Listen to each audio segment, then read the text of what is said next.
Assalamualaikum warahmatullahi wabarakatuh. Kali ini kita akan belajar tema 1, subtema 2, pembelajaran 6. Tujuan pembelajaran. Yang pertama, dengan mengamati gambar, siswa dapat menyebutkan macam-macam gerak otot. Yang kedua, dengan membaca, siswa dapat mengetahui ide pokok dari masing-masing paragraf. Kesleo bisa terjadi kapan saja dan di mana saja serta dalam keadaan apa saja. Salah satu jenis olahraga yang rentan terjadi kesleo atau cedera otot adalah sepak bola. Karena dalam sepak bola, kerja otot sangat diforsir. Tubuh harus bergerak dan berlari dalam waktu yang lama. Kesleo merupakan gangguan atau cedera yang terjadi pada otot.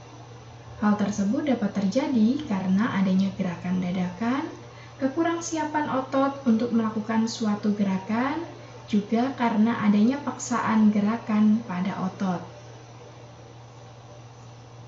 Oleh karena itu, untuk memperkecil kemungkinan terjadinya cedera, sebelum melakukan permainan sepak bola dan olahraga lainnya, harus menguasai teknik-tekniknya terlebih dahulu.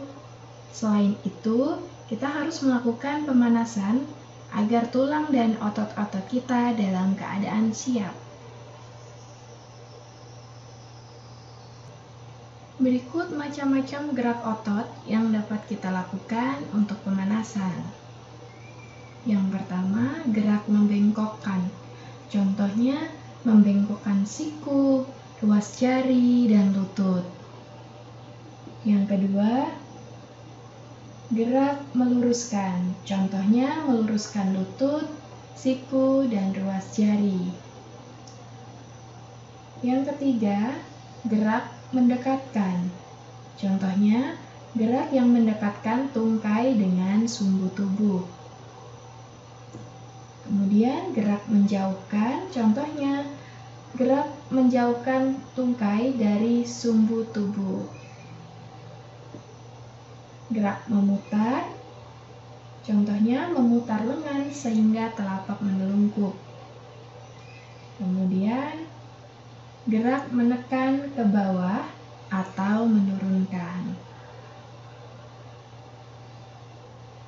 Cara menjaga dan merawat otot pada manusia.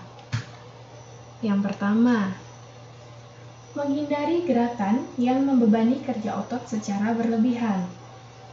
Nah, agar terhindar dari gangguan atau cedera pada otot, maka kita harus menghindari kegiatan atau gerakan yang dipaksakan, gerakan tiba-tiba, dan kegiatan-kegiatan yang terlalu membebani kerja otot. Yang kedua, melakukan peregangan. Lakukan beberapa gerakan peregangan sebelum dan sesudah melakukan aktivitas tertentu yang memanfaatkan kerja otot dalam jangka waktu yang lama seperti saat melakukan olahraga, berjalan jauh, dan berlari. Yang ketiga, melakukan latihan rutin. Banyak latihan fisik yang dapat kita lakukan untuk menjaga kesehatan otot. Latihan rutin ini dapat dilakukan dengan beban maupun tanpa beban. Bisa dilakukan di dalam maupun di luar ruangan. Misalnya, jogging, bersepeda, latihan kebugaran di pusat kebugaran, dan lain sebagainya. Yang keempat, memenuhi kebutuhan cairan tubuh. Kebutuhan cairan setiap orang berbeda-beda. Sedikitnya mengonsumsi 6 gelas air sehari agar dapat menjaga kesehatan tubuh. Cairan dapat membantu otot melemas setelah berkontraksi serta dapat melembabkan sel-sel otot, sehingga tidak mudah mengalami ketegangan. Yang kelima, mengkonsumsi makanan yang bergizi dan bermanfaat bagi otot. Banyak jenis makanan yang mengandung gizi yang baik bagi otot, khususnya untuk pembentukan otot. Makanan-makanan tersebut antara lain putih telur, susu, ikan tuna, sayur brokoli, dada ayam, daging sapi, minyak ikan, keju, kacang almond dan kacang Arab, serta bayam. Yang keenam, Meringankan nyeri otot.